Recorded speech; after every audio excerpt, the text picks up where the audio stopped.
जब हम doctor B R. Ambedkar के जीवन और उनके पूरे संघर्ष को देखते हैं तो एक बहुत ही गहरा सवाल उठता है। जी, एक ऐसा सवाल जो इतिहास को दो अलग-अलग चश्मों से देखने पर मजबूर करता है। बिल्कुल। क्या 1956 में लाखों लोगों के साथ बौद्ध धर्म अपनाना एक आध्यात्मिक यात्रा थी, या फिर हिंदू जाति व्यवस्था को तोड़ने के लिए एक मास्टर स्ट्रोक राजनीतिक चाल? आज हम इसी विषय की गहराइयों में जा रहे हैं। और ये चर्चा इसलिए भी जरूरी है क्योंकि लोग अक्सर उनके इस कदम को बहुत ही साधारण नजरिए से देखते हैं।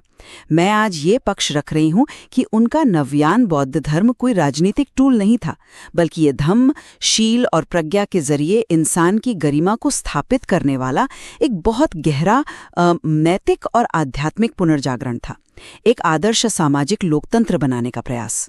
और मेरा स्पष्ट रूप से ये मानना है कि उनका नव्यान बौद्ध धर्म उनके पूरे जीवन के संघर्ष की तरह ही पूरी तरह से एक वैचारिक और राजनीतिक अस्त्र था। मतलब शोषित वर्गों को कानूनी और राजनीतिक रूप से सशक्त बनाने की एक बहुत ही रणनीतिक परियोजना। तो चलिए सीधे उस तर्क पर आते हैं जो नव्यान को पारंपरिक धर्मों से अलग करता है। हाँ, नव्यान के मूल सिद्धांतों पर बात करना सही रहेगा। देखिए, अगर आप नव्यान यानी उनके इस नए मार्ग को देखें तो यह साफ है कि अंबेडकर ने पारंपरिक बौद्ध धर्म की उन सभी मान्यताओं को निकाल फेंका जो किसी भी तरह से यथास्थिति यानी स्टेटस क्वो को बनाए रखने में मदद कर सकती थीं। आप कर्म और पुनर्जन्म जैसे सिद्धांतों की बात कर रहे हैं? बिल्कुल। उदाहरण के लिए कर्म का सिद्धांत। जरा सोचिए कि ऐतिहासिक रूप से यह कैसे काम करता था। ये शोषितों को यह समझाने का एक टूल था कि तुम्हारी आज की जो बुरी हालत है वो तुम्हारे पिछले जन्मों का फल है। जी, ये एक बहुत ही शोषक विचार था, है ना? अगर कोई समाज ये मान ले कि उसका शोषण उसकी अपनी पुरानी गलतियों का नतीजा है तो वो कभी विद्रोह करेगा ही नहीं। अंबेडकर ने इस खतरे को बहुत पहले पहचान लिया था। उन्होंने इसे खारिज किया क्योंकि उन्हें अछूतों को एक राजनीतिक शक्ति के रूप में खड़ा करना था। आप 1936 में इंडिपेंडेंट लेबर पार्टी और 1942 में शेड्यूल्ड कास्ट फेडरेशन का बनना देखिए। ये सब उसी रणनीति का हिस्सा था। उनके लिए धर्म परिवर्तन व्यक्तिगत मोक्ष नहीं बल्कि एक कलेक्टिव पॉलिटिकल मूवमेंट था। मैं आपकी बात समझ रही हूँ कि उन्होंने राजनीतिक संगठन बनाए और कर्मकांडों का विरोध भी किया, लेकिन धर्म को सिर्फ एक राजनीतिक उपकरण मान लेना उनके विजन को बहुत छोटा कर देता है। छोटा कैसे? राजनीति ही तो असली बदलाव लाती है। बदलाव लाती है, लेकिन अंबेडकर का लक्ष्य सिर्फ चुनाव जीतना या सत्ता हासिल करना नहीं था। अगर ऐसा होता तो वो सिर्फ एक राजनीतिक नेता बनकर रह जाते। आपको याद होगा 25 नवंबर 1949 को संविधान सभा में अपने आखिरी भाषण में उन्होंने एक बहुत बड़ी चेतावनी दी थी। हाँ, वो अंतर विरोधों वाले जीवन की बात। बिल्कुल। उन्होंने कहा था कि अगर हम राजनीतिक लोकतंत्र के नीचे एक सामाजिक लोकतंत्र नहीं बनाएंगे तो हमारा राजनीतिक ढांचा ढह जाएगा। और आपके अनुसार वो सामाजिक लोकतंत्र क्या था? सिर्फ एक विचार? नहीं, एक ऐसी जीवन शैली जो स्वतंत्रता, समानता और बंधुत्व यानी फ्रेटर्निटी पर आधारित हो। उन्होंने दुनिया भर के धर्मों का अध्ययन किया, इस्लाम, ईसाई धर्म, सिख धर्म पर विचार किया, लेकिन उन्होंने बौद्ध धर्म को इसलिए चुना क्योंकि यह ईश्वर पर नहीं बल्कि इंसान की गरिमा, शील यानी नैतिकता और प्रज्ञा पर टिका था। लेकिन उन्होंने उसे भी तो बदल ही दिया ना। हिंदू धर्म की कठोर जाति व्यवस्था के भीतर समानता असंभव थी, इसलिए नव्यान कोई राजनीतिक चाल नहीं थी। ये सदियों से कुचले गए समाज की आत्मा को हीन भावना से मुक्त करने का एक नया मॉरल कोड था। ये अंदरूनी मुक्ति थी, केवल बाहरी नहीं। आपकी अंदरूनी मुक्ति वाली बात सुनने में बहुत अच्छी लगती है, लेकिन चलिए जरा उनकी किताब द बुद्धा एंड हिज धम्मा के पन्नों में चलते हैं। जब आप ये किताब पढ़ते हैं तो साफ दिखता है कि अंबेडकर ने बुद्ध की मूल कहानी का ही पूरी तरह से राजनीतिकरण कर दिया। अच्छा, आप राजनीतिकरण किसे कह रहे हैं?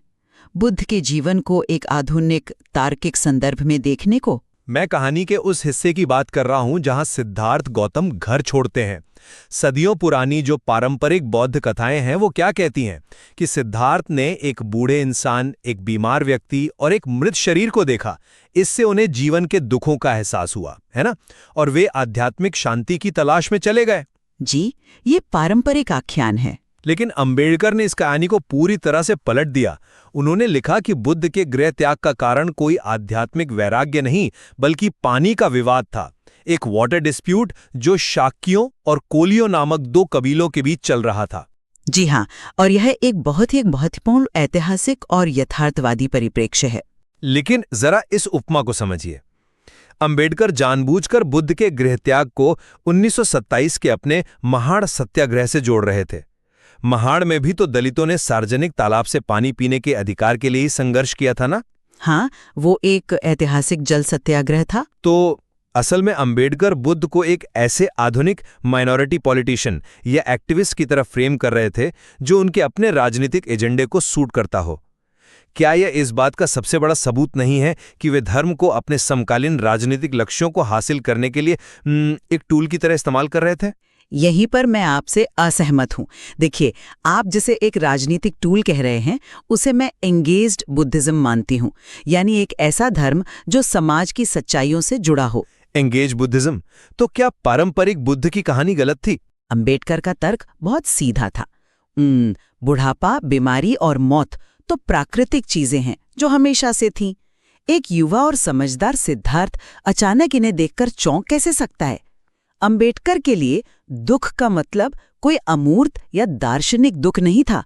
उनके लिए असली दुख इंसानों द्वारा इंसानों का किया जाने वाला शोषण था। पर बुद्ध को एक पानी के विवाद का मध्यस्थ बना देना, ये तो सीधा सीधा पॉलिटिक्स है। नहीं, ये साबित करता है कि सच्ची आध्यात्मिकता और सामाजिक न्याय अलग अलग चीजें नहीं हैं। अगर एक सन्यासी समाज में हो रहे अन्याय पर आंखें मूंद ले, तो वो आध्यात्मिकता नहीं, वो पलायन है। जिस समाज में एक इंसान को दूसरे के बराबर नहीं माना जाता, पानी छूने तक का अधिकार नहीं होता, वो धर्म नहीं बल्कि शोषण का एक सिस्टम है। मैं समझ रहा हूं, लेकिन बुद्ध को पानी के संघर्ष से जोड़ना राजनीति नहीं है, ये धर्म को आसमान से उतारकर जमीन पर लाना है। ये बताता है कि धर्म का काम परलोक में मोक्ष दिलाना नहीं, बल्कि इसी धरती पर न्याय स्थापित करना है। मैं आपकी इस व्याख्या की गहराई को नकार नहीं रहा हूं, ये काफी पावरफुल विचार है। लेकिन आप उन घटनाओं के पीछे की आक्रामकता को कैसे नजरअंदाज कर देती हैं? चलिए 14 अक्टूबर 1956 को नागपुर की दीक्षा भूमि पर चलते हैं। जी, वो एक ऐतिहासिक दिन था। वहां लगभग 3,65,000 लोग एक साथ इकट्ठा हुए थे। ये कोई शांत आध्यात्मिक रिट्रीट नहीं था, ये एक अभूतपूर्व शक्ति प्रदर्शन था। और वहां अंबेडकर ने अपने अनुयायियों को जो 22 प्रतिज्ञाएं दिलाईं, वे पूरी तरह से एक राजनीतिक बहिष्कार, एक बॉयकॉट का घोषणा पत्र थी। उन प्रतिज्ञाओं को केवल एक बॉयकॉट कहना उनके असली अर्थ को बहुत सीमित करना होगा। लेकिन वो स्पष्ट रूप से बॉयकॉट ही थी। आप देखिए, उन प्रतिज्ञाओं में साफ तौर पर लिखा था कि मैं ब्रह्मा, विष्णु, महेश को कभी ईश्वर नहीं मानूंगा और ना ही उनकी पूजा करूंगा। ये किसी नए धर्म को अपनाने से ज्यादा एक शोषक वैचारिक व्यवस्था से खुद को काटकर अलग करने की राजनीतिक घोषणा थी। हाँ, एक विच्छेद तो था। यह बिल्कुल वैसा ही सीधा और प्रतीकात्मक कदम था जैसा 1927 में महाड़ के सार्वजनिक तालाब से पानी पीना और मनुस्मृति को जलाना।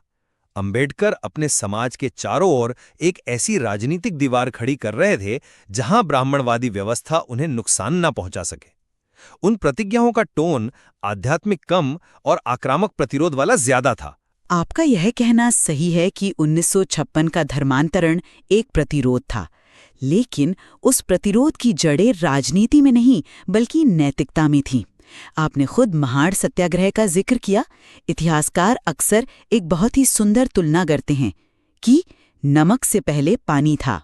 आप गांधी जी के नमक सत्याग्रह की बात कर रही हैं, 1930 वाला? जी बिल्कुल।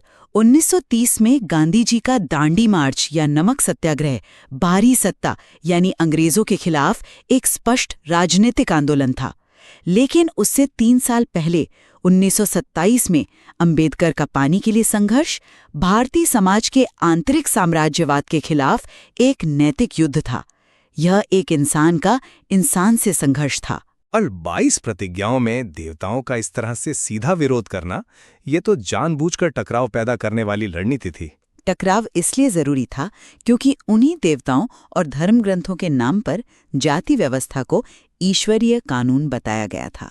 देखिए, जब तक आपके मन में ये डर है कि इन देवताओं को नाराज करने से आपको पाप लगेगा, तब तक आप मानसिक रूप से आजाद कैसे हो सकते हैं? ये तो है। डर तो था। ये कोई नकारात्मक बॉयकॉट नहीं था। ये पुरानी हार्ड ड्राइव को पूरी तरह से साफ करने यानी वाइप करने जैसा था, ताकि शील, करुणा और प्रज्ञा के आधार पर एक नया मानवीय समाज बसाया जा सके। जब तक आप असमानता के ढांचे को नहीं तोड़ते, समानता की नींव कैसे रखेंगे? इसलिए वे 22 प्रतिज्ञाएं एक बेहद सकारात्मक आध्यात्मिक संकल्प थीं। ये एक मजबूत तर्क है कि मानसिक आजादी के लिए पुरानी मान्यताओं को तोड़ना जरूरी था। मैं इसे मानता हूं।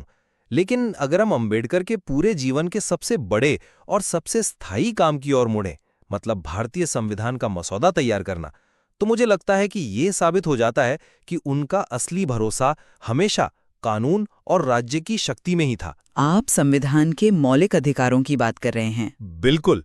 जरा देखिए, मसौदा समिति के अध्यक्ष के रूप में उन्होंने नए भारत का लीगल फ्रेमवर्क तैयार किया। आर्टिकल 14 और 15 के जरिए समानता सुनिश्चित की। आर्टिकल 17 के तहत अस्पृश्यता को पूरी तरह से गैर कानूनी घोषित कर दिया। जी, वो एक बहुत बड़ा वैधानिक कदम था। और उन्होंने तो आर्टिकल 32 यानी संवैधानिक उपचारों के अधिकार को संविधान की आत्मा तक कह दिया। मतलब अगर आपके अधिकारों का हनन होता है तो आप सीधे सुप्रीम कोर्ट जा सकते हैं। क्या ये इस बात का सबूत नहीं है कि अंबेडकर का असली समाधान कानून, अदालतों और स्टेट पावर था, न कि किसी अध्यात्म में? ये एक दिलचस्प नजरिया है, लेकिन अगर धर्म ही सब कुछ था, तो उन्होंने अपनी सबसे ज्यादा ऊर्जा इस मजबूत कानूनी ढांचे को खड़ा करने में क्यों लगाई? मुझे लगता है कि आप कानून और नैतिकता के बीच के फर्क को थोड़ा मिला रहे हैं। मैं ये कभी नहीं कह रही कि अंबेडकर कानून या राज्य की शक्ति को महत्व नहीं देते थे। वे एक शानदार विधिवेत्ता थे। लेकिन अगर वे केवल एक रणनीतिक राजनेता होते जिसके लिए स्टेट पावर ही सब कुछ थी, तो उनके जीवन की एक और घटना को आप कैसे समझाएंगे? मैं बात कर रही हूँ हिंदू कोड बिल की। अच्छा, वो बिल जिसे लेकर संसद में काफी हंगामा हुआ था। जी हाँ, 1948 से 1951 के बीच भारत के पहले कानून मंत्री के रूप में अंबेडकर ने हिंदू महिलाओं को समानता का अधिकार दिलाने के लिए ये ऐतिहासिक बिल तैयार किया। इसका मकसद महिलाओं को विवाह, तलाक और सबसे महत्वपूर्ण संपत्ति के उत्तराधिकार में पुरुषों के बराबर हक देना था। हाँ, वो एक बहुत ही प्रोग्रेसिव बिल था। लेकिन रूढ़िवादियों ने संसद में इसका जबरदस्त विरोध किया, और जब प्रधानमंत्री नेहरू भी इसे तुरंत पास करवाने से पीछे हट गए, तो अंबेडकर ने क्या किया? उन्होंने कैबिनेट से इस्तीफा दे दिया था। बिल्कुल, उन्होंने 1951 में कानून मंत्री के पद से इस्तीफा दे दिया। देखिए, एक विशुद्ध अवसरवादी राजनेता कभी सत्ता नहीं छोड़ता, वो समझौता कर लेता है। अंबेडकर का इस्तीफा इस बात का अकाट्य प्रमाण है कि उनके लिए वैधानिक सुधारों के पीछे की जो नैतिकता है, न्याय है और महिलाओं की गरिमा है, वो किसी भी मंत्री पद से कहीं ज्यादा बड़ी थी। आपका ये पॉइंट कि एक अवसरवादी राजनेता इस्तीफा नहीं देता, काफी मजबूत है। मैं मानता हूं कि हिंदू कोड बिल पर उनका इस्तीफा उनकी गजब की वैचारिक अखंडता को दिखाता है, लेकिन मुझे लगता है कि इस बिल के पीछे भी उनकी रणनीति बहुत गहरी थी। आप कहना चाह रहे हैं कि हिंदू कोड बिल का भी जाति व्यवस्था से कोई सीधा कनेक्शन था? बिल्कुल था। अंबेडकर ने खुद एक बार कहा था कि मैं किसी समुदाय की प्रगति को उस प्रगति से मापता हूं जो महिलाओं ने हासिल की है। उन्होंने बहुत पहले ही ये डिकोड कर लिया था कि जाति व्यवस्था की सबसे बड़ी ताकत एंडोगेमी या सजातीय विवाह है, मतलब अपनी ही जाति में शादी करना। ये समाजशास्त्र का एक बहुत सटीक विश्लेषण है ना? और इसीलिए हिंदू कोड बिल लाया गया था। अगर महिलाओं को तलाक का अधिकार मिल जाए और उन्हें अपनी मर्जी से संपत्ति रखने का अधिकार मिल जाए, तो परिवार और समाज का महिलाओं की शादी पर जो कंट्रोल है वो कमजोर पड़ जाएगा। हाँ, महिलाओं की आर्थिक और सामाजिक स्वतंत्रता से। यानी हिंदू कोड बिल महिलाओं को अधिकार देने के साथ साथ दरअसल उस एंडोगेमी की दीवार को तोड़ने का एक कानूनी हथौड़ा था। ये फिर से साबित करता है कि अंबेडकर समाज को बदलने के लिए एक बहुत ही सोची समझी स्ट्रक्चरल और कानूनी रणनीति का इस्तेमाल कर रहे थे। मैं आपके इस विश्लेषण से पूरी तरह सहमत हूं कि वे संरचनात्मक बदलाव चाहते थे। एंडोगेमी को तोड़ने का उनका विजन बिल्कुल स्पष्ट था, लेकिन हमें ये सोचना होगा कि ये सभी कानूनी और संरचनात्मक बदलाव किस बुनियाद पर टिके रह सकते हैं। मतलब कानून से बड़ी बुनियाद क्या हो सकती है? अंबेडकर ने महसूस किया था कि केवल संसद में बनाए गए कानून या राजनीतिक अधिकार लोगों के दिलों को उनके सदियों पुराने सामाजिक संस्कारों को रातों रात नहीं बदल सकते। तो इसीलिए वो जीवन के अंतिम वर्षों में धर्म की ओर मुड़े। ठीक यही कारण था। कानून आपको बाहरी तौर पर कंट्रोल कर सकता है, वो आपको छुआछूत करने पर सजा दे सकता है, लेकिन वो कौन सी चीज है जो दो अलग अलग जातियों के लोगों को भीतर से जोड़ेगी? वो चीज है बंधुत्व, फ्रेटर्निटी। और ये बंधुत्व किसी भी संविधान के आर्टिकल या सुप्रीम कोर्ट के आदेश से पैदा नहीं किया जा सकता। ये केवल समाज के भीतर से आ सकता है, एक आंतरिक बदलाव। बिल्कुल। अंबेडकर ने कहा था कि फ्रांसीसी क्रांति ने हमें स्वतंत्रता और समानता तो दी, लेकिन वो बंधुत्व नहीं दे सकी। बंधुत्व केवल एक साझा नैतिक दर्शन से आता है जो उन्होंने बुद्ध के धम्म में देखा। ये एक दिलचस्प नजरिया है। अगर हम इसे आज की भाषा में समझें तो संविधान और कानून हमारे समाज का बाहरी ढांचा या हार्डवेयर बना सकते हैं, लेकिन लोगों को एक दूसरे से जोड़ने वाला जो बंधुत्व है वो इस सिस्टम का सॉफ्टवेयर है। नवयान बौद्ध धर्म वो सॉफ्टवेयर था जिसके बिना समानता और अधिकारों का पूरा हार्डवेयर क्रैश हो जाता। ये हार्डवेयर और सॉफ्टवेयर वाली उपमा वाकई बहुत स्पष्ट है। हमारी इस गहरी चर्चा के बाद मुझे लगता है कि मुझे अपने रुख को थोड़ा परिष्कृत करना होगा। मैं सुन रही हूँ। कानूनों, उनके राजनीतिक दलों और उनकी पूरी रणनीतियों के पीछे एक बहुत गहरी और अटूट नैतिक स्पष्टता थी। वे एक ऐसे सोशल इंजीनियर थे जो राजनीतिक लड़ाइयां लड़ते समय भी एक मजबूत मॉरल कंपास का इस्तेमाल कर रहे थे। बिल्कुल। और आपका ये कहना भी सही है कि उनके हर कदम का एक गहरा स्ट्रक्चरल प्रभाव था। हाँ, चाहे वो महाड़ का सत्याग्रह हो या हिंदू कोड बिल, उनका अंतिम लक्ष्य समाज के सबसे शोषित वर्गों को सिर्फ कानूनी कागज नहीं बल्कि सच्ची मानवीय गरिमा दिलाना था। और मैं भी आपके तर्कों को सुनने के बाद ये पूरी तरह से स्वीकार करूंगी कि हम नवेरन बौद्ध धर्म को केवल एक शुद्ध दार्शनिक या व्यक्तिगत साधना के रूप में नहीं देख सकते। अंबेडकर के इस कदम के बहुत ही स्पष्ट, यथार्थवादी और परिवर्तनकारी राजनीतिक परिणाम हुए। धर्मांतरण ने एक नई सांस्कृतिक और राजनीतिक पहचान दी जिसने भविष्य की राजनीति तय की। बिल्कुल। 1956 के उस कदम ने वास्तव में दलितों को एक नई मनोवैज्ञानिक और सांस्कृतिक पहचान दी।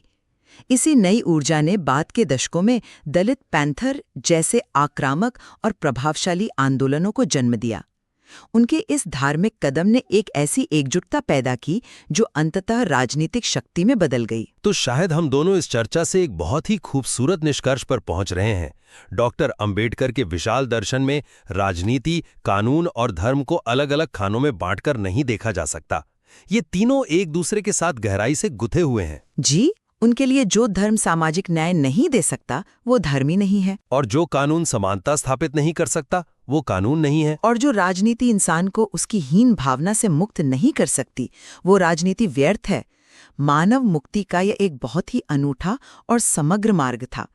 इंसान की बाहरी मुक्ति यानी उसके कानूनी अधिकार और उसकी आंतरिक मुक्ति यानी उसकी नैतिक स्वतंत्रता, दोनों को साथ साथ चलना होगा। कोई भी एक दूसरे के बिना अधूरा है। आज की इस शानदार चर्चा ने निश्चित रूप से हमें डॉक्टर अंबेडकर के विचारों की उस जटिलता को समझने में मदद की है जिसे हम अक्सर नज़रअंदाज कर देते हैं। हमारे श्रोताओं के लिए यह विचार करने का समय है कि वे इस इतिहास को किस तरह देखते हैं। और यदि आप इस विषय की गहराइयों में खुद उतरना चाहते हैं तो डॉक्टर अंबेडकर की किताब द बुद्धा एंड हिज धम्म और संविधान सभा के वाद विवाद को पढ़ना एक बेहतरीन शुरुआत हो सकती है। बिल्कुल। असली सच्चाई हमेशा मूल स्रोतों में ही छिपी होती है। जब हमने आज की चर्चा शुरू की थी तो हमने कहा था कि अंबेडकर के मामले में राजनीति, कानून और अध्यात्म के बीच की वो साफ सुथरी सीमाएं टूट जाती हैं। हाँ, और शायद इसी जटिलता में ही एक सच्चे और न्यायपूर्ण समाज का निर्माण छिपा है। बिल्कुल। चाहे हम बदलाव को केवल कागजों पर कानूनों के रूप में देख सकते हैं या इसे इंसान की आत्मा और समाज के संस्कारों में घटित होना भी जरूरी है, ये एक ऐसा सवाल है जो हमेशा हमारे साथ रहेगा। इसी विचार के साथ हम आज की चर्चा को यहीं विराम देते हैं। सुनने के लिए धन्यवाद।